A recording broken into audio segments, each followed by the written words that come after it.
Secretary Shrimad Rithambharananda സ്വാമികൾ, നന്ദി രേഖപ്പെടുത്തുന്ന ശ്രീനാരായണ ധർമ്മസംഘം ട്രസ്റ്റിൻ്റെ ട്രഷറർ ശ്രീമദ് ശാരദാനന്ദ സ്വാമികൾ, ഗുരുസ്മരണ ആലപിച്ച ശ്രീമദ് ദിവ്യാനന്ദഗിരി സ്വാമികൾ, വേദിയിൽ സന്നിഹിതരായിട്ടുള്ള ബഹുമാന്യനായിട്ടുള്ള നമ്മുടെ MP ശ്രീ അടൂർ പ്രകാശ് അവർകൾ, ശ്രീ കടകംപള്ളി സുരേന്ദ്രൻ അവർകൾ, ശ്രീ വി ജോയ് അവർകൾ, വർക്കല നഗരസഭ ചെയർമാൻ ശ്രീ KM ലാജി അവർകൾ, മുഖ്യ അതിഥി എന്നുള്ള നിലയിൽ സംബന്ധിക്കുന്ന ഇറാം ഗ്രൂപ്പിൻ്റെ ചെയർമാനും MD-യുമായിട്ടുള്ള ഡോക്ടർ സിദ്ദീഖ് അഹമ്മദ് അവർകൾ, ഗോകുലം ഗ്രൂപ്പിൻ്റെ ചെയർമാനും മാനേജിംഗ് ഡയറക്ടറുമായിട്ടുള്ള ശ്രീ ഗോകുലം ഗോപാലൻ അവർകൾ, ഈ തീർത്ഥാടന കമ്മിറ്റിയുടെ ചെയർമാൻ കൂടിയായിട്ടുള്ള ശ്രീ KG ബാബുരാജൻ അവർകൾ, മുരളിയ ഗ്രൂപ്പിൻ്റെ ചെയർമാൻ ശ്രീ K മുരളീധരൻ അവർകൾ, Indo Gulf Middle East Chamber of കോമേഴ്സിൻ്റെ secretary general doctor Suresh Kumar Madhusudan അവർകൾ ഉൾപ്പെടെ വേദിയിലും സദസ്സിലുമുള്ള ബഹുമാന്യരെ, സുഹൃത്തുക്കളെ, ഈ തീർത്ഥാടനത്തിൽ സംബന്ധിക്കാനെത്തിയിട്ടുള്ള നാടിൻ്റെ നാനാഭാഗങ്ങളിൽ നിന്ന്, ഇന്ത്യക്കകത്തു നിന്നും പുറത്തു നിന്നും ഉൾപ്പെടെ എത്തിച്ചേർന്നിട്ടുള്ള ശ്രീനാരായണീയരെ, എല്ലാവർക്കും നമസ്കാരം. ആമുഖമായി എനിക്ക് സൂചിപ്പിക്കാനുള്ളത്, ഇന്നത്തെ ഈ സമ്മേളനം ഔപചാരികമായി ഉദ്ഘാടനം ചെയ്യേണ്ടിയിരുന്നത് ബഹുമാന്യയായിട്ടുള്ള കേന്ദ്ര ധനകാര്യമന്ത്രി ശ്രീമതി നിർമ്മല സീതാരാമനായിരുന്നു. പാർലമെൻറ്റ് സമ്മേളനകാലത്തിന് മുൻപ് കഴിഞ്ഞ മാസം അവർ തിരുവനന്തപുരത്ത് വന്ന സമയത്ത് ശ്രീമദ് ശുഭാംഗാനന്ദ സ്വാമികളും ഋതംബരാനന്ദ സ്വാമികളും ഉൾപ്പെടെ നേരിട്ട് അവരെ പോയി കണ്ട് സംസാരിച്ച് ഇന്നത്തെ ഈ ദിവസം ഈ സമ്മേളനം ഉദ്ഘാടനം ചെയ്യാനായിട്ട് അവരെ ക്ഷണിച്ചിരുന്നതാണ്. അതിനുശേഷം അവരുടെ ഓഫീസിൽ നിന്ന് അവരുടെ ഈ പരിപാടിയിലുള്ള പങ്കെടുക്കുമെന്നുള്ള ഉറപ്പ് ഇമെയിൽ വഴി ശിവഗിരി മഠത്തിന് ലഭിക്കുകയും ചെയ്തിരുന്നു. പാർലമെൻറ്റ് സമ്മേളനകാലത്ത് സ്വാഭാവികമായും പലതവണ ഇടപെടാൻ അവസരം കിട്ടുമ്പോഴൊക്കെ ഈ കാര്യം ഓർമ്മിപ്പിക്കുകയും പാർലമെൻറ്റ് സമ്മേളനം അവസാനിക്കുന്ന 21-ാം തീയതി ഉൾപ്പെടെ ഇന്ന് ഈ പരിപാടിയിൽ സംബന്ധിക്കുകയും ചെയ്യും എന്നുള്ള ഉറപ്പാണ് ലഭിച്ചിരുന്നത്. പക്ഷെ കഴിഞ്ഞ 2 ദിവസങ്ങൾക്കിടയിൽ ഈ വരാൻ പോകുന്ന പാർലമെൻറ്റിൻ്റെ ബജറ്റ് സമ്മേളനത്തിൻ്റെ തിരക്കുകൾ കാരണം, ബജറ്റ് തയ്യാറാക്കുന്നതിൻ്റെ തിരക്കുകൾ കാരണം ഡൽഹിയിൽ നിന്ന് ഒരു ദിവസം വിട്ടുനിൽക്കാൻ, കാരണം തിരുവനന്തപുരത്തേക്ക് വന്നു പോവുക എന്ന് പറയുന്നത് ഫലത്തിലൊരു ദിവസം രാവിലെ 10 മണിക്ക് എത്തണമെങ്കിൽ അവർ ഇന്നലെ രാത്രി വരണം, ഇന്ന് ഈ സമ്മേളനം കഴിഞ്ഞ് വൈകുന്നേരമാണ് തിരിച്ചു പോകാനുള്ള വിമാനം ഉണ്ടാവുക. ഈ അസൗകര്യങ്ങൾ കാരണം ഇന്ന് എത്തിച്ചേരാൻ കഴിയാത്തതിലുള്ള വിഷമവും അതിലുള്ള ക്ഷമാപണവും ഇവിടെ എത്തിയിരിക്കുന്ന മുഴുവൻ ഭക്തജനങ്ങളെയും അതോടൊപ്പം സ്വാമിജിമാരെയും അറിയിക്കാൻ എന്നോട് ആവശ്യപ്പെട്ടതനുസരിച്ചിട്ടാണ് ഞാൻ ഈ കാര്യം എല്ലാവരുടെയും മുൻപാകെ നേരിട്ട് പറയുന്നത്. അവരൊരു കാര്യം പറഞ്ഞിട്ടുള്ളത്, എത്രയും പെട്ടെന്ന് ബജറ്റ് സമ്മേളനം അവസാനിച്ചതിന് ശേഷം ശിവഗിരിയിലെത്തി ഗുരുദേവൻ്റെ ഈ സമാധി സ്ഥാനത്ത് ദർശനം നടത്താൻ അവരെത്തിച്ചേരും എന്നുള്ള കാര്യം കൂടി അറിയിക്കാൻ കൂടി എന്നോട് ആവശ്യപ്പെട്ടിട്ടുണ്ട്. നമ്മൾ ഈ 91-ാമത് തീർത്ഥാടന സമ്മേളനം അല്ലെങ്കിൽ തീർത്ഥാടനം നടക്കുന്ന ഈ കാലഘട്ടം ഗുരുദേവ ദർശനങ്ങൾക്ക്, ഗുരുദേവ സന്ദേശങ്ങൾക്ക്, ആ സന്ദേശങ്ങളുടെ പ്രസക്തി ഏറ്റവും കൂടുതൽ വർദ്ധിച്ചിട്ടുള്ള ഒരു കാലഘട്ടത്തിലാണ്. അത് ഞാൻ പറയുമ്പോൾ ആഗോളതലത്തിലും തൊട്ട് നമ്മുടെ ഇങ്ങേയറ്റത്ത് നമ്മുടെ ഈ കേരളത്തിലുൾപ്പെടെ വർദ്ധിച്ചു വരുന്ന ഹിംസയുടെ പശ്ചാത്തലം, ആ പശ്ചാത്തലത്തിലാണ് ഞാനിത് പ്രത്യേകമായിട്ട് പറയുന്നത്. എല്ലാ ദിവസവും നമ്മൾ ഉറങ്ങുന്നതും ഉണരുന്നതും കൊല്ലും കൊലയും സംബന്ധിച്ചിട്ടുള്ള വാർത്തകൾ കേട്ടുകൊണ്ടും വായിച്ചുകൊണ്ടുമാണ്.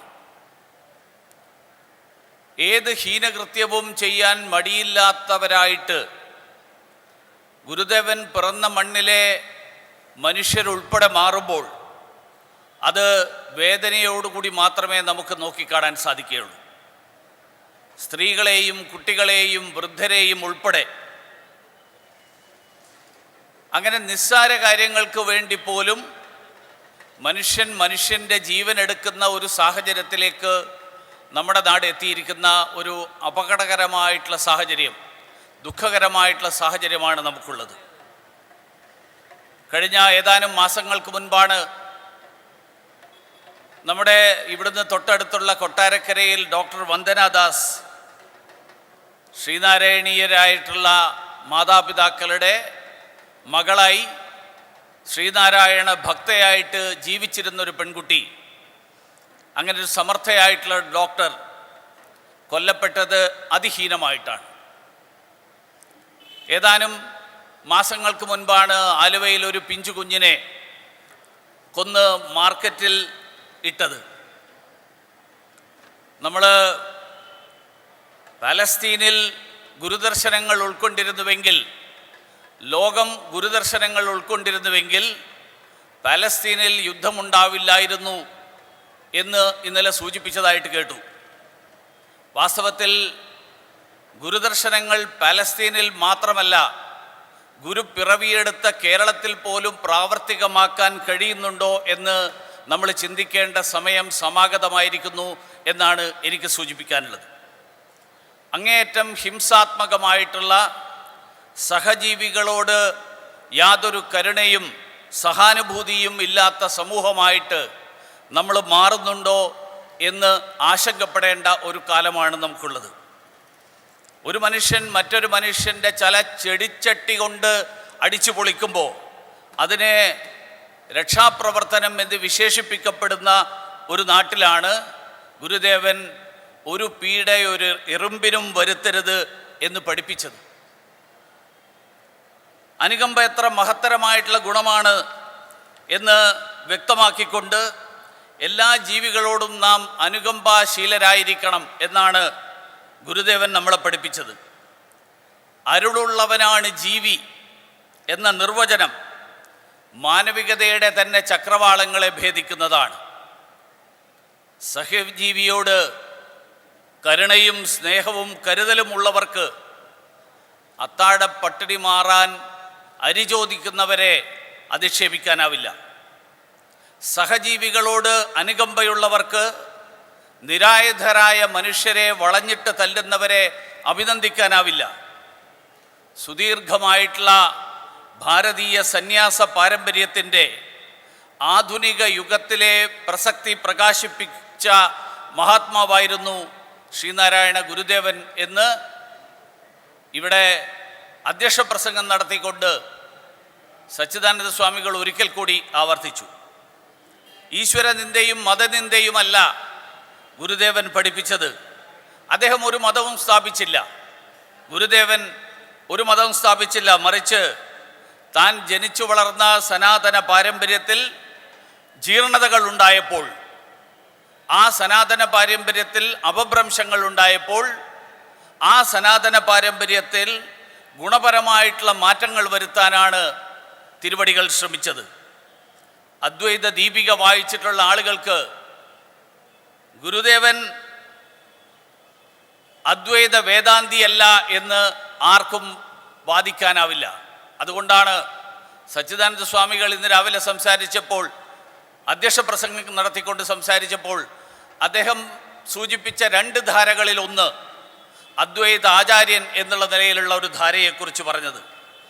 ശങ്കരൻ്റെ മതമാണ് തൻ്റേതും എന്ന് പറഞ്ഞ ഗുരുദേവൻ ശങ്കരൻ കാശ്മീരിൽ പ്രതിഷ്ഠിച്ച ശാരദാ ദേവിയെ, സരസ്വതിയെ ശിവഗിരിയിൽ പ്രതിഷ്ഠ നടത്തി. 51 എഴുത്താകും ഗൃഹത്തിങ്കൽ ഇമ്പമോടെ വസിക്കും മഹേശ്വരി, തുമ്പമെല്ലാം അകറ്റിത്തരുന്നൊരൻ തമ്പുരാട്ടി സരസ്വതി പാഹിമാം എന്നാണ് ഗുരുദേവൻ ചൊല്ലിയത് പ്രതിഷ്ഠാവേളയിൽ. അങ്ങനെയുള്ള ഗുരുദേവ ചിന്തയുടെ, ഗുരുദേവൻ്റെ ദർശനങ്ങളുടെ ആ ദർശനങ്ങളെ മറന്നുകൊണ്ട് ഭാരതീയമായിട്ടുള്ള തത്വചിന്ത, ആ തത്വചിന്തയെ അവഹേളിക്കാനും സനാതന ധർമ്മ പാരമ്പര്യത്തെ അപമാനിക്കാനുമുള്ള ശ്രമങ്ങൾ ചിലരുടെ ഭാഗത്ത് നിന്ന് നിരന്തരമായിട്ടുണ്ടാകുന്നു എന്നുള്ളത് തീർച്ചയായിട്ടും നമ്മളെല്ലാവരും ആശങ്കപ്പെടുന്നൊരു കാര്യമാണ്. വിനായകാഷ്ടകം എഴുതിയ ശ്രീനാരായണ ഗുരുദേവന് സനാതന ധർമ്മവുമായിട്ടൊരു ബന്ധമില്ല എന്നാരെങ്കിലും പറഞ്ഞാൽ, ഗണപതി മിത്തും അതിലൂടെ പ്രചരിക്കുന്നത് അന്ധവിശ്വാസവുമാണെങ്കിൽ, ഗുരുദേവൻ്റെ ഗണപതി സ്തുതിയായിട്ടുള്ള വിനായകാഷ്ടകം അന്ധവിശ്വാസത്തെ പ്രചരിപ്പിക്കുന്ന രചനയല്ലേ എന്ന് ഞാൻ കുറച്ചു കാലം മുമ്പ് ചോദിച്ചിരുന്നു. ഇതുവരെ ഞാൻ ആരും അതിനെക്കുറിച്ചുള്ളൊരു മറുപടി പറയുന്നത് കേട്ടിട്ടില്ല. ഹിന്ദുമതത്തിലെ ദേവീദേവന്മാരെ പ്രകീർത്തിച്ചുകൊണ്ട് 30-ലേറെ കീർത്തനങ്ങൾ എഴുതിയ ഗുരുദേവൻ, ആ ഗുരുദേവൻ സന്യാസിയല്ല, ഹിന്ദു സന്യാസിയല്ല എന്നാരെങ്കിലും പ്രചരിപ്പിക്കാൻ ശ്രമിച്ചാൽ അതിന് എത്രമാത്രം അദ്ദേഹത്തിൻ്റെ ഗുരുദേവൻ്റെ ജീവിതം, ആ ജീവിതം സാക്ഷ്യം നിൽക്കും എന്നുള്ള ചോദ്യം, ആ ചോദ്യം നമ്മുടെ എല്ലാവരുടെയും മുന്നിലുണ്ട്. ഗുരുദേവൻ്റെ വത്സല ശിഷ്യനും ശ്രീനാരായണ ധർമ്മപരിപാലന യോഗത്തിൻ്റെ സെക്രട്ടറിയുമായിരുന്ന മഹാകവി കുമാരനാശാൻ ആ കാലത്ത് തീയ സമുദായത്തിൽപ്പെടുന്ന ആളുകൾ ബുദ്ധമതത്തിലേക്ക് പരിവർത്തനം ചെയ്യണം എന്ന വാദത്തെ ഖണ്ഡിച്ചുകൊണ്ട് അന്ന് ആശാൻ എഴുതിയത് വിവേകോദയത്തിൻ്റെ 1084 മകരം മാസത്തിലെ പതിപ്പിൽ പ്രസിദ്ധീകരിച്ചിട്ടുള്ളത് ഞാൻ ആവർത്തിക്കാൻ ആഗ്രഹിക്കുകയാണ്. ഞാൻ അദ്ദേഹത്തെ ഉദ്ധരിക്കുകയാണ്. ഞാനും നിങ്ങളും ശ്രീനാരായണ ഗുരുവും തീയ സമുദായത്തിലെ അംഗങ്ങളാണ്. ആ സമുദായം ഹിന്ദുമതത്തിൻ്റെ ഭാഗവുമാണ്. വിദ്വാൻമാർക്കും അവിദ്വാൻമാർക്കും ധനവാന്മാർക്കും ദരിദ്രർക്കും സുഖികൾക്കും ആശ്വാസത്തെയും ആശയെയും ജനിപ്പിക്കത്തക്കവണ്ണം സർവതോന്മുഖമായ വ്യാപ്തിയും മഹാത്മ്യവും ഉള്ള മതം ഹിന്ദുമതത്തെപ്പോലെ മറ്റൊന്നില്ലെന്ന് അറിഞ്ഞവരെല്ലാം സമ്മതിച്ചിട്ടുള്ള കാര്യമാണ്. ഇത് എൻ്റെ അഭിപ്രായമല്ല, ഇത് കുമാരനാശാൻ എഴുതിയിട്ടുള്ള ഗുരുദേവനെക്കുറിച്ച്, ഗുരുദേവൻ്റെ പ്രവർത്തനങ്ങളെക്കുറിച്ചിട്ടുള്ള അഭിപ്രായമാണ്. ഗുരുദേവൻ്റെ ബുദ്ധമത വിശ്വാസത്തെക്കുറിച്ച് ഇവിടെ സൂചിപ്പിച്ചു.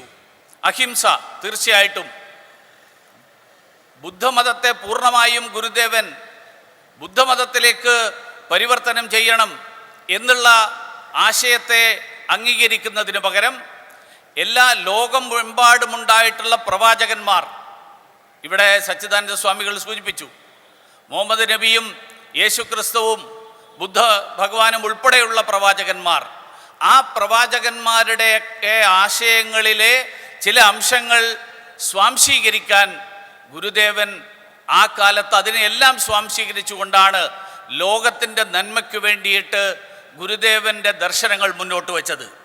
പക്ഷേ അതിൻ്റെ സമ്പൂർണ്ണാർത്ഥത്തിൽ എടുത്ത് പരിശോധിച്ചാൽ ബുദ്ധമതവും സ്വാമികൾ പഠിപ്പിച്ചിട്ടുള്ള പറഞ്ഞിട്ടുള്ള കാര്യങ്ങളുമായിട്ട് താരതമ്യം ചെയ്യുമ്പോൾ രാവും പകലും പോലെ വ്യത്യാസമുണ്ട് എന്നുള്ളതും സമഗ്രമായിട്ട് മനസ്സിലാക്കുന്നവർക്ക് മനസ്സിലാക്കാം. ഗുരുദേവൻ പറഞ്ഞത് ഒരു ദൈവം മനുഷ്യന് എന്നുള്ളതാണ്. ദൈവം എന്നുള്ള സങ്കല്പം, ആ ദൈവം എന്നുള്ള സങ്കല്പം ബുദ്ധമതത്തിൽ, അതായത് ഈശ്വരൻ എന്നുള്ള സങ്കല്പം ബുദ്ധമതത്തിൽ എവിടെയെങ്കിലും പ്രതിപാദിച്ചിട്ടുണ്ടോ? എവിടെയും പ്രതിപാദിച്ചിട്ടില്ല. അപ്പോൾ അതിന് വിരുദ്ധമായിട്ടുള്ള കാര്യം ഗുരുദേവൻ്റെ ദർശനങ്ങളിലൂടെ മുന്നോട്ട് വയ്ക്കുന്നു. കുമാരനാശാൻ എഴുതിയത് ഒരിക്കൽ കൂടി ഞാൻ ഉദ്ധരിക്കാൻ ആഗ്രഹിക്കുകയാണ്. ഹിന്ദുക്കൾക്ക് അഭിമാനഹേതുകമായി വല്ലതും അവശേഷിച്ചിട്ടുണ്ടെങ്കിൽ അതവരുടെ പ്രാചീനവും പരിശുദ്ധവുമായിട്ടുള്ള മതമാകുന്നു എന്ന് കുമാരനാശാൻ വളരെ കൃത്യമായിട്ട് സൂചിപ്പിച്ചിട്ടുണ്ട്. എന്നാൽ ഈ പ്രാചീനവും പരിശുദ്ധവുമായിട്ടുള്ള സനാതന പരമ്പരയെ അപമാനിക്കാൻ ചില ആളുകൾ തലമുറകളായിട്ട് പരിശ്രമിച്ചുകൊണ്ടിരിക്കുന്നത് അതും നമ്മൾ കണ്ടുകൊണ്ടിരിക്കുകയാണ്. സനാതന ധർമ്മം എന്നാൽ ജാതി ചിന്ത മാത്രമാണ്, ഐത്താചരണം മാത്രമാണ് എന്ന നിലയിലുള്ള പ്രചരണങ്ങൾ നടന്നുകൊണ്ടിരിക്കുന്നു. അങ്ങനെ വിവിധ തരത്തിൽ ചരിത്രത്തെയും സംസ്കാരത്തെയും വക്രീകരിക്കാനുള്ള ശ്രമങ്ങൾ നടക്കുന്നു. സനാതന ധർമ്മം എന്ന് പറഞ്ഞാൽ ശൂദ്രൻ്റെ ചെവിയിൽ ഈയം ഉരുക്കി ഒഴിക്കുന്നത് മാത്രമാണ് എന്ന് ധരിച്ചിരിക്കുന്ന ചില ആളുകളുണ്ട്. അവരെത്രയോ വർഷങ്ങളായിട്ട് അത് തന്നെ പറഞ്ഞുകൊണ്ടിരിക്കുന്നു. സനാതന ധർമ്മവിശ്വാസങ്ങളെ അന്ധവിശ്വാസങ്ങളായിട്ട് ചിത്രീകരിക്കാനുള്ള ശ്രമം നടന്നുകൊണ്ടിരിക്കുന്ന കാലഘട്ടത്തിലാണ് ഈ സമ്മേളനം നടക്കുന്നത്. സച്ചിദാനന്ദ സ്വാമികൾ 2022 ഡിസംബർ മാസം 30-ാം തീയതി കേരള കൗമുദിയിൽ എഴുതിയ ലേഖനത്തെ കൂടി ഉദ്ധരിക്കാൻ ഞാൻ ഈ അവസരത്തിൽ ആഗ്രഹിക്കുകയാണ്. സച്ചിദാനന്ദ സ്വാമികൾ പറഞ്ഞത്, വെള്ളവസ്ത്രം ഗൃഹസ്ഥന്മാരുടേത്, കാഷായ വസ്ത്രം സന്യാസിമാർക്ക്, കറുത്ത തുണിയും കരിമ്പടവും ശബരിമലക്കാർക്ക്, ശിവഗിരി തീർത്ഥാടകർക്ക് മഞ്ഞ വസ്ത്രം, ശ്രീകൃഷ്ണൻ്റെയും ശ്രീബുദ്ധൻ്റെയും മുണ്ട്, അത് കൊള്ളാം, നന്നായിരിക്കും എന്ന് ഗുരു പറഞ്ഞതായിട്ടാണ് ഞാൻ കേട്ടിട്ടുള്ളത് എന്ന് സച്ചിദാനന്ദ സ്വാമികൾ പറയുന്നു. കാഷായ വസ്ത്രം ധരിച്ചാണ് ഗുരു സിലോണിൽ പോയത് എന്നാണ് ഞാൻ വായിച്ചു കേട്ടത്. കാവി വെറുക്കപ്പെടേണ്ട നിറമാണ് എന്ന് ഗുരു പറഞ്ഞതായിട്ട് എൻ്റെ അറിവിലില്ല. തെറ്റെങ്കിൽ കാവ്യ വസ്ത്രമണിഞ്ഞ് ഈ വേദിയിലിരിക്കുന്നവർക്ക് എന്നെ തിരുത്താം. കാവി ഒരു മതത്തിൻ്റെ നിറമായതിനാലാണോ മതമേതായാലും മനുഷ്യൻ നന്നായാൽ മതി എന്ന് പഠിപ്പിച്ച ഗുരുവിൻ്റെ പിൻഗാമികളായിട്ടുള്ള സ്വാമിമാർ അതണിയുന്നത് എന്നെനിക്കറിഞ്ഞുകൂടാ. കാഷായ വസ്ത്രധാരികളായിട്ട് ഈ വേദിയിലിരിക്കുന്ന സന്യാസി വര്യന്മാരെയും അവരുടെ കാഷായ വേഷത്തെയും അങ്ങേയറ്റം ആദരവോടുകൂടിയാണ് സനാതന ധർമ്മിയായിട്ടുള്ള ഞാൻ കാണുന്നത്. ഈ വേദിയിൽ മുഴുവൻ വെച്ചിരിക്കുന്ന ഗുരുദേവൻ്റെ ചിത്രത്തിൽ അദ്ദേഹം ധരിച്ചിരിക്കുന്ന കാവി, അതിനെയും ഞാൻ ആദരവോടുകൂടി നോക്കിക്കാണുന്നു. വേദകാലഘട്ടത്തിൽ തന്നെ അഗ്നിദേവൻ്റെ നിറമായിട്ടുള്ള കാവി സനാതന ധർമ്മികൾക്ക് പ്രധാന നിറമാണെന്നാണ് ഞാൻ മനസ്സിലാക്കിയിട്ടുള്ളത്. സകലതിനെയും ശുദ്ധീകരിക്കുന്ന, സകല കളങ്കങ്ങളെയും ഇല്ലാതാക്കുന്ന അഗ്നി അതേ സമയത്ത് പരിത്യാഗത്തിൻ്റെ കൂടി അടയാളമാണ്. ബ്രാഹ്മ മുഹൂർത്തത്തിൽ എഴുന്നേറ്റ് ഭഗവാനെ ഉപാസിക്കുന്നവർ ആദ്യം കാണുന്ന സൂര്യഭഗവാന്റെ നിറം കാവിയാണ്. സൂര്യാസ്തമയ സമയത്ത് നദീവന്ദനം നടത്തുന്ന ഭക്തർ അവർ കാണുന്നതും കാവി നിറത്തിലുള്ള സൂര്യനെയാണ്. ഋഗ്വേദം 10-ാം മണ്ഡലത്തിൽ 136-ാം സൂക്തത്തിൽ തന്നെ കാവിയെക്കുറിച്ച് പറയുന്നു എന്നാണ് ഞാൻ പഠിച്ചിട്ടുള്ളതും മനസ്സിലാക്കിയിട്ടുള്ളതും. ഹിന്ദു സന്യാസികൾ മാത്രമല്ല, ബുദ്ധമത സന്യാസികളും പ്രാരംഭകാലം തൊട്ട് തന്നെ കാവി ധരിച്ചു വന്നിരുന്നു എന്നാണ് ഞാൻ വായിച്ചറിഞ്ഞിട്ടുള്ളത്. അഗ്നിയുടെ നിറമാണത്. അന്ധകാരത്തെ അകറ്റുന്ന, ശുദ്ധി വരുത്തുന്ന അഗ്നി. ആ കാവിയുടെ മഹത്വം മനസ്സിലാക്കണമെങ്കിൽ മനസ്സിലെ അന്ധത നീങ്ങണം. അങ്ങനെയുള്ള ഉണ്ടാകുമ്പോൾ മാത്രമേ കാവിയുടെ മഹത്വം മനസ്സിലാക്കാൻ കഴിയുള്ളൂ. അതുകൊണ്ട് ഞാൻ പറഞ്ഞു വന്നത്, സനാതന ധർമ്മത്തെ, പാരമ്പര്യത്തെ വക്രീകരിക്കാനുള്ള ബോധപൂർവമായിട്ടുള്ള ശ്രമം, ആ ശ്രമം നടത്തുന്ന നിരീശ്വരവാദികളായിട്ടുള്ള ആളുകൾ, അങ്ങനെയുള്ളവർ ഈ കാവിയുടെ മഹത്വം മനസ്സിലാക്കാൻ കാര്യങ്ങൾ പഠിക്കണം എന്നാണ്. ഭാരതീയ ചരിത്രം മുഗളാക്രമണ കാലത്തിന് ശേഷം മാത്രമേ ഉള്ളൂ എന്ന് പറഞ്ഞു പഠിപ്പിക്കുന്ന ചില ചരിത്രകാരന്മാരുണ്ട്. വേദകാലഘട്ടവും പിന്നീട് സനാതന ധർമ്മികളായിട്ടുള്ള രാജാക്കന്മാരുടെ കാലഘട്ടമൊന്നും തന്നെ അവരുടെ ചരിത്ര പുസ്തകങ്ങളില്ല. അതുകൊണ്ടാണ് അയോധ്യയിൽ രാമക്ഷേത്ര പുനഃപ്രതിഷ്ഠയ്ക്കെതിരെ കോടതിയടക്കം തെറ്റിദ്ധരിപ്പിച്ചുകൊണ്ട് ചില ആളുകൾ കോടതിയുടെ മുൻപാകെ അടക്കം ഈ തരത്തിലുള്ള പരാമർശങ്ങൾ നടത്തിയത്. ഞാൻ അതിനെക്കുറിച്ച് കൂടുതൽ കടക്കുന്നില്ല. കാവ്യയെക്കുറിച്ചിട്ടുള്ള വികലമായിട്ടുള്ള ധാരണകൾ ശ്രീനാരായണീയരുടെ ഹൃദയത്തിൽ കുത്തിനിറക്കാൻ ശ്രമം നടത്തുന്ന ചില ആളുകളുടെ പരാമർശങ്ങൾ, ആ പരാമർശങ്ങൾ ശ്രദ്ധയിൽപ്പെട്ടതുകൊണ്ട് സാന്ദർഭികമായി സൂചിപ്പിച്ചു എന്ന് മാത്രം. ബുദ്ധൻ്റെ പഞ്ചശുദ്ധിയും ഭാരതീയ സംസ്കൃതിയുടെ ആചാരങ്ങളും അനുഷ്ഠിച്ച് സാഹോദര്യ മന്ത്രവുമേതി പാശ്ചാത്യ രാജ്യങ്ങളിൽ യൂറോപ്യന്മാരുടെ ആണ്ടുപിറപ്പിന് ഭക്തജനങ്ങൾ ഗുരുദേവ സന്നിധിയിലെത്തണം എന്ന് കൽപ്പിച്ച ഗുരുദേവൻ്റെ ആജ്ഞ അനുസരിച്ചുകൊണ്ട് എത്തിച്ചേർന്നിട്ടുള്ളവരാണ് നമ്മളെല്ലാവരും. ഭാരതീയ സംസ്കൃതിയുടെ ആചാരങ്ങൾ അനുഷ്ഠിക്കണം എന്ന് പറഞ്ഞ ഗുരു എന്തായാലും മതനിരാസത്തിൻ്റെ പ്രചാരകനായിരുന്നു എന്ന് ആര് പറഞ്ഞാലും അത് വസ്തുതകൾക്ക് നിരക്കുന്നതല്ല. ഹൈന്ദവ ധർമ്മത്തെ പോലെ ഇത്രയേറെ ഉൾക്കൊള്ളലിൻ്റെ സഹിഷ്ണുതയുടെ പാഠം പഠിപ്പിക്കുന്ന മറ്റൊരു ധർമ്മവും ഇന്ന് ലോകത്തില്ല. അതിഥി ദേവോ ഭവ എന്ന് വേറെ ഏതെങ്കിലും മതം ഏതെങ്കിലും ധർമ്മം പഠിപ്പിക്കുന്നുണ്ടോ? എല്ലാറ്റിനെയും ഉൾക്കൊള്ളുകയും ഒന്നിനെയും പുറന്തള്ളാതിരിക്കുകയും ചെയ്യുകയെന്ന സനാതന ധർമ്മത്തിൻ്റെ അന്തസത്ത, അതാണ് സനാതന ധർമ്മത്തിൻ്റെ അന്തസത്ത എന്ന് സനാതന ധർമ്മ വിരോധികൾ തിരിച്ചറിയണം എന്നാണ് എനിക്ക് അഭ്യർത്ഥിക്കാനുള്ളത്. സനാതന ധർമ്മികളായിട്ടുള്ള നമ്മുടെ പൂർവികർ എല്ലാ വിശ്വാസങ്ങളെയും കൈനീട്ടി സ്വീകരിച്ചതുകൊണ്ടാണ് ഇന്ന് ഇന്ത്യ സകല മതങ്ങളുടെയും ഇടമായി തുടരുന്നത് എന്ന് നമുക്ക് മനസ്സിലാക്കാൻ കഴിയും. ഹിന്ദുവാണെന്നുള്ളതിൻ്റെ പേരിൽ തലമുറകൾ വേട്ടയാടപ്പെട്ട വിശ്വാസങ്ങളും ക്ഷേത്രാചാരങ്ങളും ചവിട്ടിയിറക്കപ്പെട്ട ഒരു ജനതയുടെ ഉയിർത്തെഴുന്നേൽപ്പിനുള്ള ശ്രമങ്ങൾ നടക്കുമ്പോൾ തെറ്റിദ്ധാരണാജനകമായിട്ടുള്ള പ്രചരണങ്ങളിലൂടെ അതിനെ വഴിതിരിച്ചുവിടാനുള്ള ശ്രമം അതാര് നടത്തിയാലും അത് വിലപ്പോവില്ല എന്ന് ഒരിക്കൽ കൂടി പറയാൻ ആഗ്രഹിക്കുകയാണ്. ഒരുപക്ഷെ സ്വന്തം സ്വത്വവും പാരമ്പര്യവും തിരികെ പിടിക്കാൻ സനാതന ധർമ്മികളെപ്പോലെ ഇത്രയേറെ പോരാട്ടം നടത്തേണ്ടി വന്ന മറ്റൊരു ജനതയും ലോകത്തുണ്ടാവില്ല. ഇത്രയേറെ കണ്ണീരൊടുക്കേണ്ടി വന്ന മറ്റൊരു മതവിഭാഗവും ഉണ്ടാകില്ല. അധിനിവേശ കാലത്ത് ആയിരക്കണക്കിന് പുണ്യക്ഷേത്രങ്ങൾ ഈ നാട്ടിൽ തകർക്കപ്പെട്ടു എന്നുള്ളതൊരു വസ്തുതയാണ്. അത് നമ്മൾ മറന്നതുകൊണ്ട് കാര്യമില്ല, അതുള്ള ഒരു വസ്തുത മാത്രമാണ്. ഡോക്ടർ മീനാക്ഷി ജെയിൻ എന്ന ചരിത്രകാരി flight of deities and rebirth of temples episodes from Indian history എന്നുള്ള പുസ്തകത്തിൽ അത് വളരെ കൃത്യമായിട്ട് വിവരിക്കുന്നുണ്ട്. മധുരയിലെ കേശവ ക്ഷേത്രം, കാശി വിശ്വനാഥ ക്ഷേത്രം, സൗരാഷ്ട്രയിലെ സോമനാഥ ക്ഷേത്രം, അയോധ്യയിലെ ശ്രീരാമക്ഷേത്രം, ഇതെല്ലാം ഈ അധിനിവേശ കാലത്ത് തകർക്കപ്പെട്ടതാണ്. പക്ഷേ ഒരു ഘട്ടത്തിലും തങ്ങളുടെ വിശ്വാസങ്ങളെ അടിയറ വെക്കാൻ ഈ നാട്ടിലെ ജനങ്ങൾ തയ്യാറായിട്ടില്ല. അവരുടെ ഉപാസനമൂർത്തിയെ കൈവിട്ടിട്ടില്ല. മറിച്ച് പ്രാർത്ഥനയോടുകൂടി നൂറ്റാണ്ടുകളായിട്ട് കാത്തിരിക്കുകയാണ്. നൂറുകണക്കിന് ക്ഷേത്രങ്ങൾ തകർക്കപ്പെട്ടിട്ടും 1000 വർഷത്തെ ചരിത്രത്തിൽ ഒരു അന്യമതസ്ഥരുടെ ആരാധനാലയം പോലും തിരിച്ച് തകർക്കപ്പെട്ടിട്ടില്ല. ഒരു തെറ്റിനെ പർവ്വതീകരിക്കുന്ന ആളുകൾ, അങ്ങനെയുള്ളവർ 1000 നന്മയെ കാണാതെ പോവുകയാണ്. നമ്മൾ ആരാണ് എന്നുള്ള തിരിച്ചറിവിലേക്കുള്ള മടക്കം, ആ മടക്കമാണ് ഇന്ന് ഭാരതത്തിലുടനീളം നടന്നുകൊണ്ടിരിക്കുന്നത്.